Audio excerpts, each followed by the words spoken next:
And we're live. What's going on, everybody? This is the Sheepkey Shear podcast. Here we talk about people, politics, and popular culture. I am your host, Austin Creed. Ladies and gentlemen, welcome to the show.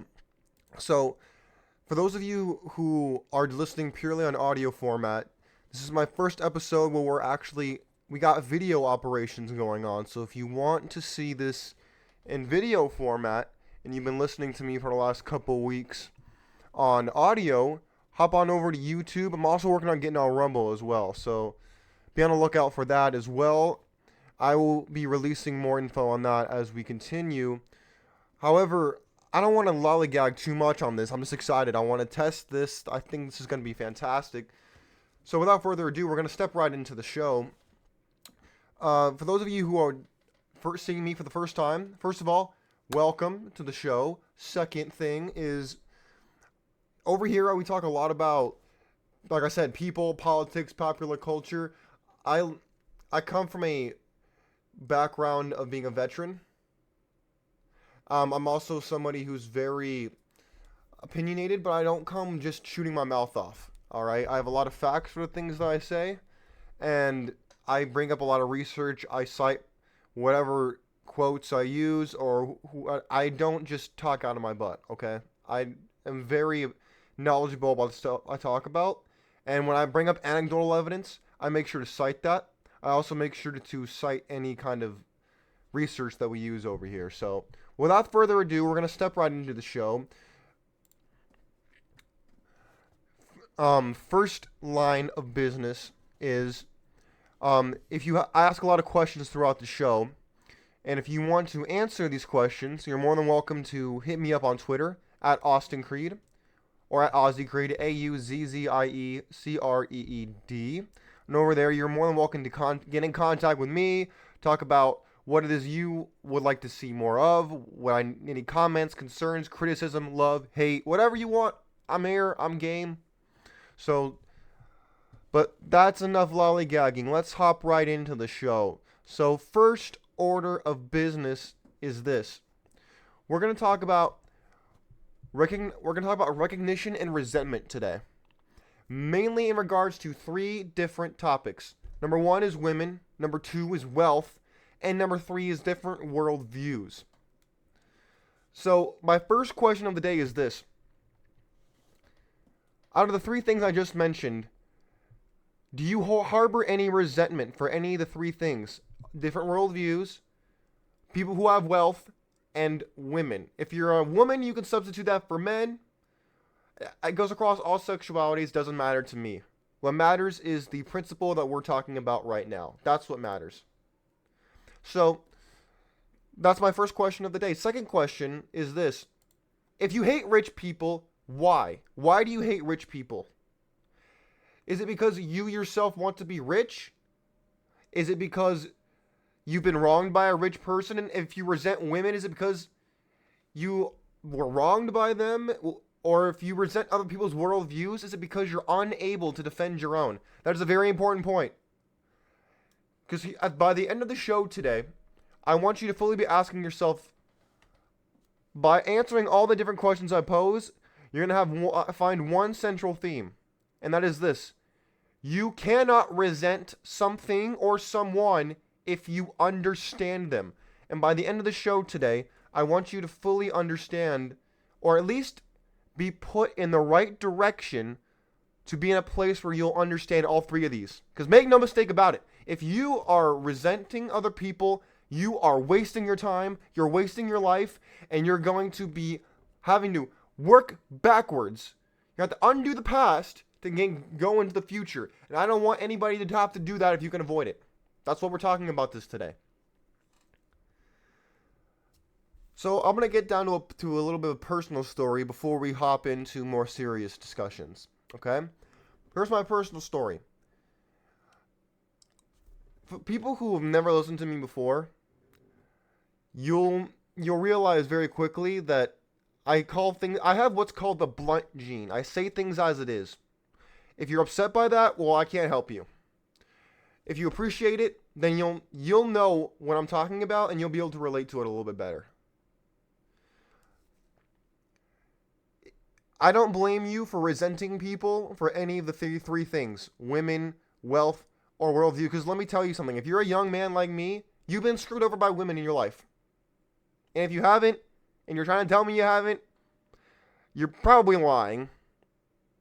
And if you haven't, well, just wait, because it's going to happen. And if you resent the wealthy, you're probably on the lower half of society, or maybe you just don't have a purpose in your life and you think the rich people stole it from you. You're a communist, basically. Or you're a socialist and you say, well, what do they need all that money for? Yeah? Well, why do they need all the money? Why can't they just give it back? Well, schmuck, the reason they can't give the money back is because they already do. It's called taxes. And number two, why the hell would they? They earned that money. Whether they inherited it from someone who earned it or they earned it themselves makes no difference. So your point makes no sense. Third, if you resent someone with a different worldview, why?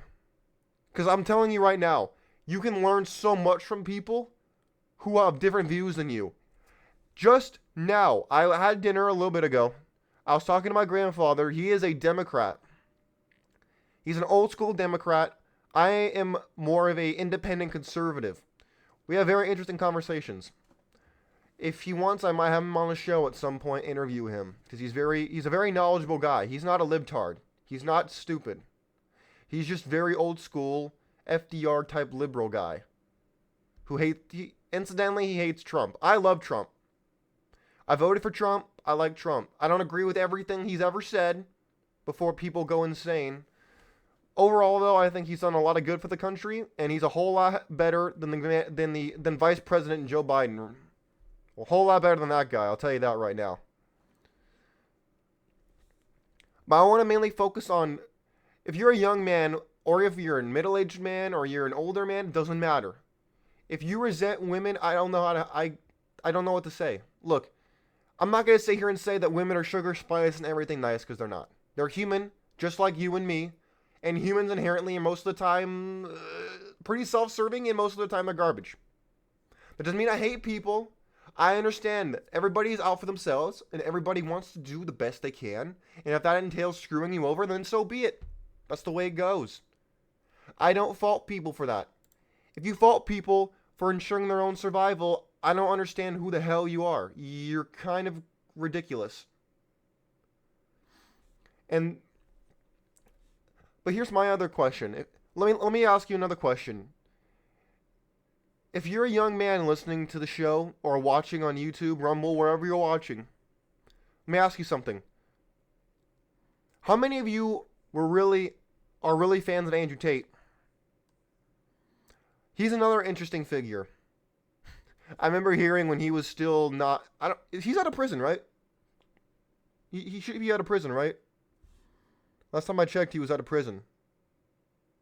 In my opinion, the whole thing was not exactly, whatever. Not entirely. I think it was some New World Order type of stuff, personally. But that is what it is. You know, you can feel free to disagree with me if you want. I just find it ironic that he was talking to Greta Thunberg, and then all of a sudden the feds the police pull up on him. That's all I gotta say. I find that very interesting. But I am digressing. Let's get back to, I want to go back to my original question of, if you hate rich people, why? So I'm reading on a website. Sorry for the lighting issue. But you have to bear with me for a quick second. So, according to shortform.com, why do people hate the rich? They argue some people hate the rich because they believe that rich people are to blame for their lack of wealth. Do you think that's true? If you are, maybe you're are you a young person and like me, and you're trying to build yourself, you're trying to find your way in the world. I'm only 23, by the way. If you're really trying to work your way up and you're trying to win in life, do you think that the rich people stole something from you, from your grandfather, your grandma, your parents? Did they steal something from you? I don't think so. But I'm open to hearing what you have to say. I think socialism is evil. Because it steals from the people who have and have earned it, and it gives them to the bums. It gives them to the poor who can't do it themselves. If you live in America, you can make anything of yourself. Now, it's not going to be easy. It's not going to be fast. Look, okay. For those of you who buy into the ads you see on YouTube of, oh, I only work 4 hours a day, and I make tens of thousands, if not hundreds of thousands of dollars a month, and if you buy my course, you'll be making all this money, and you barely have to work. You might have to work a little bit, but not a whole lot, and then before you know it, you're going to be rich, and you're going to barely be doing anything. It's all going to be on the internet. Really? Mm-hmm. Is that right? Wow. Well, then all my problems are solved. I I should have just done that. I mean, why did I join the military? Well, why did I work really hard? Why do I work hard to produce and live edit the show? Why do I do all these things then? If I can just make money doing all kinds of easy garbage, why am I not doing that? Look, I'm not trying to crap on anybody's business. I get it. You gotta make money, alright? I am not blind to that. I'm using it as an example of people are inherently lazy. And because people are inherently lazy, they tend to resent those who work hard and earn it. Now, once you recognize why you resent, whether it be the wealthy, whether it be women, whether it be other people with different worldviews than you, you'll come to realize something that I've realized a long time ago. We as human beings inherently like to have these tribal groups. We like to say, oh, I'm a part of this group, and we don't like that group. Or, I like this team who doesn't like that team, so therefore I don't like that team. We're very tribal creatures. And that is what fuels our resentment. It's a very subconscious thing. It's not always like oh, I choose to hate these people. No. Most of the time it's not like that. Most of the time, when you recognize where you find your identity, we could bring politics. Let's bring politics as an example. Let's say you're a Democrat and you hate Republicans. You probably didn't decide, oh, I hate Republicans. It's like, no. I am a Democrat, and because I'm a Democrat, I'm supposed to hate Republicans and conservatives and people who are Neanderthals, in my opinion, in their opinion. I think they're stupid, but we'll save that for another time. And when it comes to dating, look, when it comes to dating, guys, if you're a young man, you should not be dating.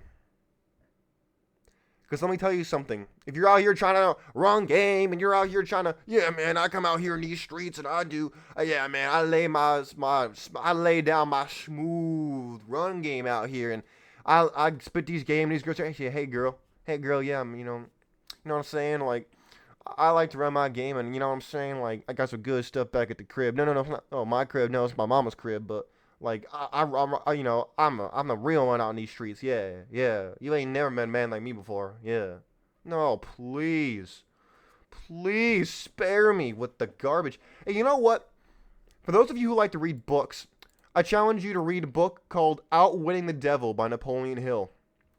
He wrote in Outwitting the Devil by Napoleon Hill, he wrote the following. Hold on, let me pull up the exact quote because I could summarize the quote. The exact quote is, hold on, let me look this up. This is extremely important. Essentially the quote is, if you took half of the energy that you spend trying to have your sexual encounters, you would never be poor a day in your life. But I'm gonna look this up to make sure. Let's see, Outwitting the Devil. Sexual transmutation. So,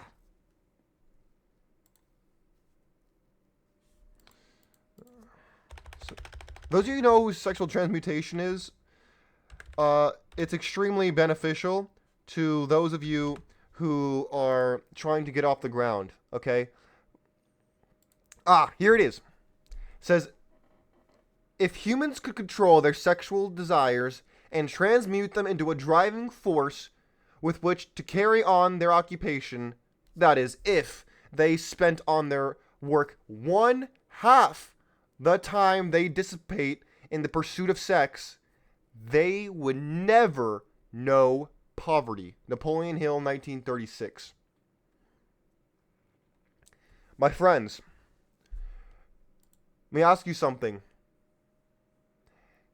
Whether you be a young man, or maybe you're a young woman out there who loves to chase attention. You want to be a boss babe, but you want to chase attention from men. You eat it up.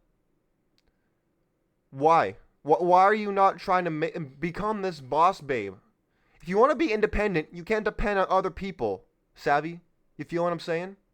You got to depend on you. You! Not your sugar daddy. Not some random dude.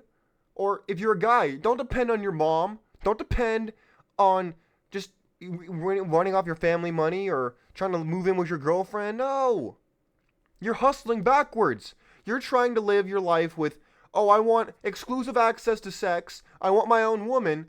But I'm broke and I have no nest and I barely have a future. But women are supposed to love me. No! No! That's ridiculous. No! I don't blame women are not attracted to you and they shouldn't have to be.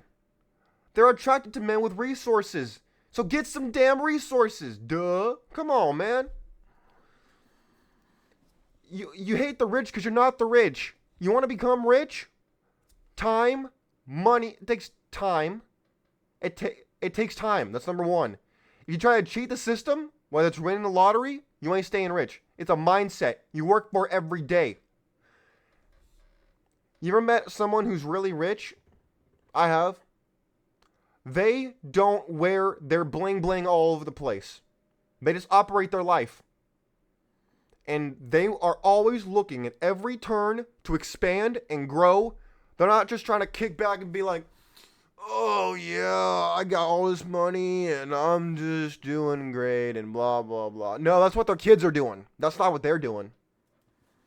They're out here trying to grow, expand, increase, grow their wealth, grow their opportunities, expand their business, expand their worldview, learn new things.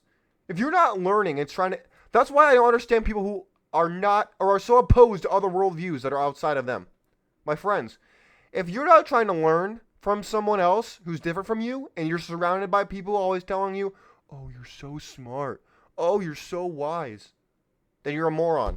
You're losing out on so much that you could be learning from people who are different than you. If you are just surrounded by yes men or yes women, you are robbing yourself of growth. If you want to be the best you can be, you need to have the hottest flames be forging this personality you're trying to craft. This personality, it needs to be made of steel, not made of paper mache. Do not fall for this. It is reprehensible and it is a waste of time. I'm telling you right now, if you want to be the best version of yourself that you could possibly be, you need to surround yourself with people who will tell you you're wrong. And so then you know when you're actually correct. That's part of the reason why I'm here. You might not agree with all the things that I'm saying right now. But let me tell you something. If you're going to listen to 10 of the things I said today, and you disagree with one and you throw out the other 9, you're not ready for this. You're not ready to level up your life. You're not ready to really succeed in your life. Because let me tell you something. If you are ready to succeed in your life right now, you will be begging for people to point out weaknesses, blind spots, problems, errors, because you want to fix every single one you can get your hands on. And if you're not doing that, you're letting those things grow. You're letting those weeds grow in the garden of your mind so that they can control, corrupt, and kill the opportunities that could blossom and bear fruit. They're killing you. Because make no mistake about it, you are either improving, you are always sowing new seeds. whether those seeds are nightshade poison or they are a bumper crop of luxury resources, whether it be cash crops or anything else. Because you will never have a barren field unless you do this one thing. You set fire to the weeds in your life and you start fresh. Some of you watching or listening to this show have to do that right now. You have friends in your life, so-called friends who are holding you back. You got naysayers surrounding you. You tell them, hey, I want to start my own YouTube channel. Hey, I really want to write my own book. Hey, I really want to start my own business. Hey, I really want to try something new. And then they're telling you, you can't do it. No, you're just going to fail. Don't even try. It's saturated market. Don't do it. They're holding you back. They're not your friend. They're holding you back. You got to cut them out. I don't care if they've been with you from day one. I don't care. You got to be cold-blooded out here. You think people get to the top by being, oh, I'm always so kind and nice and I'm so warm and amazing? No. No, they're good to the people who are good to them. And I'm not saying you need to be bad to the people who are bad to you. I'm just saying you need to go your separate ways. Because they're not going to help you. They're going to be a leech at best, or a virus at worst. And I don't want either one of those things are bad. But the latter is way worse than the former, I'll tell you that right now. So my friends, you need to recognize these patterns in your life that are fueling the resentment in your life. And once you realize that you find that connection, you need to use it to your advantage. By using the strategies I've been outlining this entire video. You need to realize, hey, maybe I resent women a little bit. Now, me, I don't resent women at all. I understand them. It's impossible for me to resent them. I might not like a choice that a woman makes, but that doesn't mean I don't like her as a woman. It means I don't like the choice that she made. I may be envious of the wealthy in the sense that I want to be at their level and then eventually outdo them, but I don't hate them for being successful. If anything, I want to be around them so I can learn as much from them as I possibly can. And people with other worldviews, I want to find out, well, how do they get there? What put them in this position to really think this way, act this way? Because then maybe if I want to act that way or I want to emulate that, then I can find a way to put that in my life so that I can better myself and get myself to that next level. Anyways, my friends, I'm not trying to have too long of a show today, but those were the main topics I wanted to touch on. But like I said, if you like what you're hearing, follow the channel. I got a lot more on the audio. If you want to go to, you'll find on Apple Podcasts, on Spotify, you'll find it on Google, pretty much anywhere you can find a podcast, you'll find it. It's Sheep Get Sheared. That's the name of the show. If you're watching on YouTube, that's the name of the podcast. So going forward, my friends, if you want to hear more, you want to engage with me on Twitter, again, my handle is @AustinCreed. There is a link in there that takes you to the main website for the channel and for everything that is relating to the Sheep Get Sheared podcast. There's also a donate button that goes to my Patreon. I'm working on getting exclusive content for those supporters, and everything that goes there will be reinvested in this channel. I'm not pocketing any of it. It's not income. But anyways, my friends, until next time, God bless you, God bless your family, and God bless these United States of America. We are out of here. Peace.